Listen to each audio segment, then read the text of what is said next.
it's me, Kennah, and welcome to my channel!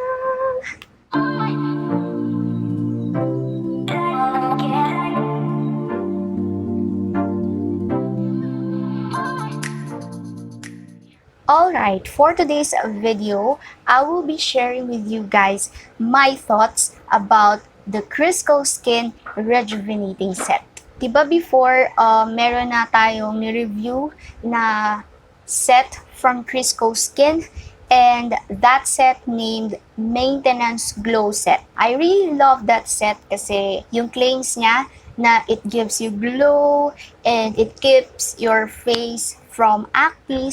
Yes, after nung review na yon, napanindigan niya na, sadyang nung nire-review ko lang talaga siya, sumakto doon sa stage kung saan malapit na po ako magkaroon. So, hindi na natin gagawa ng review update yung mga yun kasi ubos na sila. But all in all, I really love those products. But, this one, mas gusto ko siya. Itong Rejuvenating Facial Set ng Criscoskin. Okay, so ano nga ba itong Rejuvenating Set ng Criscoskin? Kasi kanina ko pa siya binabanggit. So, ito yung itsura niya, ito yung box. Yes, tinago ko po talaga to. Kahit na yung ibang product nito, ubos na. Tinago ko pa rin to para mapakita ko sa inyo. Kasi, the best talaga when it comes to packaging, yung Criscoskin, as in, grabe, look at that. Pati rin yung maintenance glow set nila, ang ganda din ng packaging. Kompleto rin sa information from direction to use, ingredients, ayan, nandito, and nandito rin. So, itong Rejuvenating Facial Set nila comes with 4 products. First is yung kojic soap. Next is yung rejuvenating toner. Next is yung rejuvenating cream. And lastly, yung kanilang sunblock cream. So, iisa-isahin ko silang 4 kung ano yung naging performance nila sa face ko in 1 month. Rejuvenating facial toner and yung rejuvenating brightening cream is kailangan gamitin mo lang siya within a month. And then, meron ka ulit isang buwan para ipahinga yung mukha mo. So, bigyan ko lang kayo ng pahapyaw. Although, tapos na ako gamitin yung facial toner at yung rejuvenating cream, I always use pa rin yung kojic soap and yung sunblock cream. So, ano nga ba ang claim nitong rejuvenating facial set ng Criscoskin? So, itong rejuvenating facial set daw ng Criscoskin is formulated for textural irregularities like pimple scars, whiteheads, and dark spots. So, ang mga claims niya are peels of dead skin cells, unclogs pores, corrects fine lines, reduces wrinkles, eliminates blackheads and whiteheads, dries up pimple fast, and lastly, it whitens the skin and even out complexion. Upon looking at their Facebook page, yung presyo nitong Rejuvenating Facial Set is 185 pesos.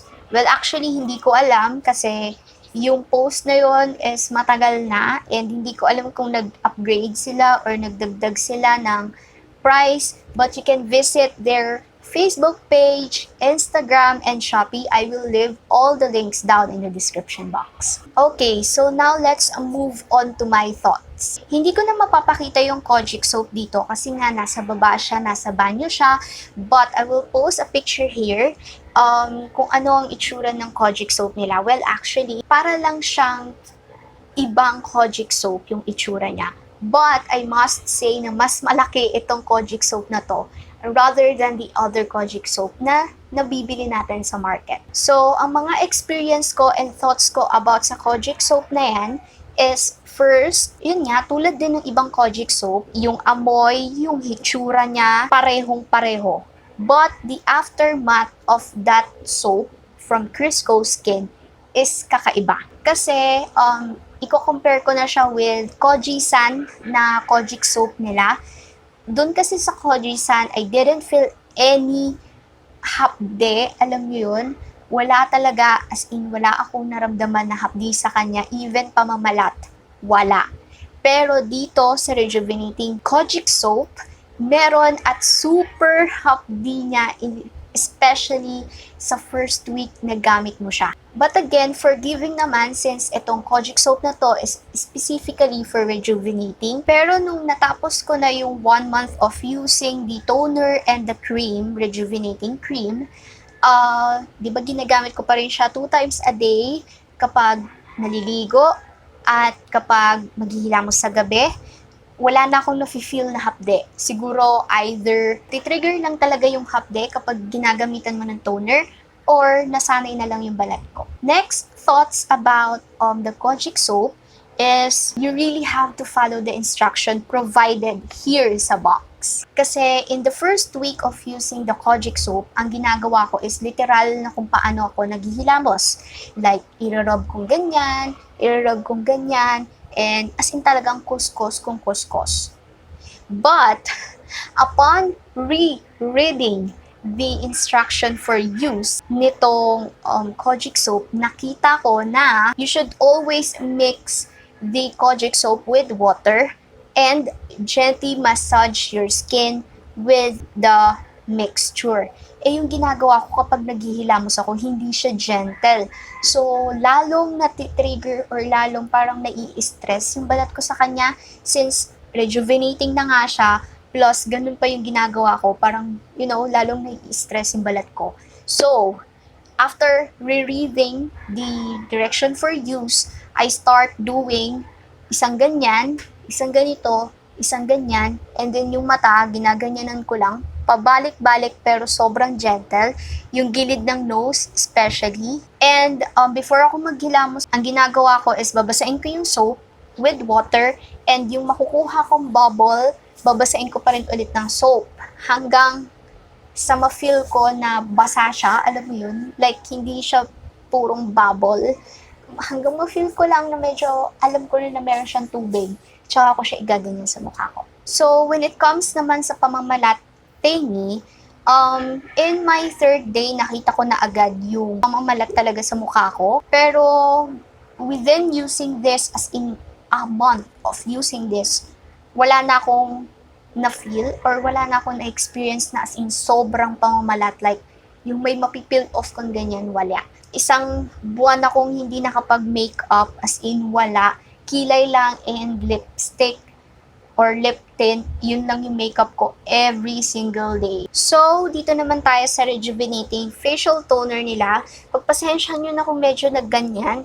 Kasi kapag may tumutulong product, nag-drip off dyan and ayan, parang nasunog yung papel. So, this is their rejuvenating facial toner.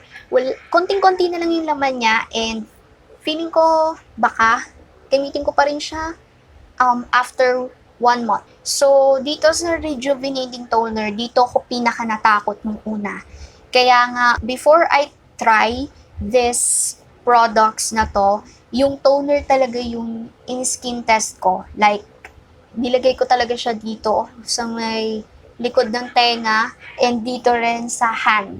Upon smelling the products, yung toner yung medyo, alam mo yung, hindi naman sa chemical, pero alam mo yung parang matatakot ka na gamitin. And sa lahat ng products dito sa rejuvenating facial set na to, yung toner yung pinaka mahapde sa lahat. Kung yung soap, mahapdi na, ito sobrang hapde. Though, kiniklaim ng Criscoskin na mild lang daw siya, pero sa akin, as in, sobrang hapdi niya na. Hindi ko alam kung ako lang ba yun or dahil maliit lang yung aking pain tolerance, pero sobrang hapdi niya talaga. Dumating sa point na halos ayoko na siyang gamitin. Siguro mga 5 days up until 10 to 11 days, yan, as in, shit, ito na naman, ilalagay ko na naman siya, mapapaganon na lang ako. Nung nire-read ko ulit itong direction for use, nakita ko a girl na meron palang nakalagay on how you will use it. And ang ginagawa ko kasi sa kanya, whenever I am using the toner, is kuha ko ng cotton, ipupur ko doon yung toner, and igaganyan ko siya. Ganun yung ginagawa ko, as in, ganyan talaga. Ganyan. Iniikot ko, kinakayod ko sa mukha ko. And, nung napapansin ko na humahapdi na talaga siya, binasa ko ulit yung instruction. So, it is really important na before you are using products, girl, basahin mo muna yung instruction. Ang sabi dito is, spread evenly on your face and neck in an upward motion, avoiding the eye area. So, nung sinimulan kong iwasan yung eye area ko, tumigil yung parang dry patches sa eyelids ko. So, sabi ko, syungangers ka talaga, Kenj. You have to read the instruction. And when I start doing the pat motion, hindi ko sinunod yung upward kasi ang hirap para sa mahapdi na yung balat mag-upward kasi parang nakakayod pa rin siya. So, ang ginawa ko, pat na lang talaga. As in, ginaganyan-ganyan ko na lang yung cotton ball sa mukha ko na may toner and iiwasan ko tong eyelid part ko, pati kilay. So, ginaganyan-ganyan ko lang, ganyan, ganyan, ganyan, ganyan, ganyan. Next product naman is yung Rejuvinating Cream. Ito yung kanilang Rejuvinating Cream for night. Makikita nyo naman kasi merong buwan dyan. So, ito yung panggabi. Ayan, si Rejuvinating Cream. Yellowish siya, kaya malalaman mo na siya yung cream for night. So, itong Rejuvenating Brightening Cream, kahit cream lang siya, girl, hapde pa rin siya. Iba pa rin yung hapde. Tipong, nag-suffer ka na dito eh. Diba? Nag-suffer ka na. Pagtapos mo ilagay ito, nag-suffer ka sa hapde. So, ang gagawin ko niyan, pagpapahingayin ko muna, i-air dry, and then suddenly, kapag medyo nag-settle down na yung hapde, ilalagay ko to. After 1 minute or 2, ayan na naman, mahapdi na naman siya. Para lang siyang cream version nito, pero I think this one helps me to achieve this. Ayan o, parang nag-bright talaga yung mukha ko. But actually, napansin ko yung pinagkaiba when I am filming the Small Makeup Runs Part 2. As in, sobrang bright ng mukha ko doon compare sa iba pang video. And last product from this Rejuvenating Facial Set is this Sun Protection Gel Cream. Ito sa lahat yung pinakamabango na amoy. Kaamoy siya nung sunblock cream from the Maintenance Glow Set. Pero mas gusto ko yung formula nito kasi hindi siya madaling mag-set. And alam mo yun, you have plenty of time to blend it. Ito yung product na pinaka-favorite kong ilagay sa face ko kasi mabango siya and wala siyang hapde sa mukha. Though siya yung pinaka-favorite ko sa apat, siya yung parang pinaka-walang effect. Gaano? Since sunblock lang naman siya, so parang very relevant for a user of Rejuvenating. So, I guess yun na yung mga thoughts ko per product. So, all in all, and overall thought, tulad niya ng sinabi ko kanina, hindi ko alam kung mababa na ba talaga yung pain tolerance ko. Kaya, nahalos umabot sa point na ayoko na siyang gamitin. Though, again, kiniklaim ng iba na sobrang mild siya. Hindi ko naman masising yung sarili ko and yung ibang tao kung yun yung sabihin nila kasi iba-iba tayo ng pain tolerance. And as I said earlier, I can really see the difference from the first time na ginamit ko siya up until now na tumigil na ako, sobrang ang laki ng difference. Sabi nga rin ni Mama, ate, ang kinis mo na, mas maganda na yung mukha mo, mas okay na. I'll show some pictures and video, pero if-flash ko na lang sila dyan para lang makita ninyo kung ano yung itsura ko from day 1 up until the latest.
And for its price, it is super and really worth your money. Nabubudol ko na nga si mame sa sa sale ng Shopee kasi gusto na rin niyang gamitin to, and I super duper recommend this rejuvenating facial set, especially kung gusto niyo ng magbagong buhay. Though again, kahit na pinadala nila sa akin to, thank you so much Criscoskin, hindi po bias yung aking thoughts. Talagang I tried it and I see the difference. So, yes, pretty much it. Thank you so much guys for watching this video. I will leave the information of Criscoskin down in the description box. Sana meron na naman akong na-share sa inyo na skincare. But, then again, meron tayong kanya-kanyang skin type. Although we are both oily and acne-prone skin, but it doesn't mean na kung ano yung naging reaction ng product sa akin, ganun din yung sa'yo, and vice versa. Kung di ka pa nakaka-subscribe, please do subscribe, like this video, share this video, and comment down below kung ano pang mga videos ang gusto nyo makita dito sa ating main channel. See you guys on my next one. Bye!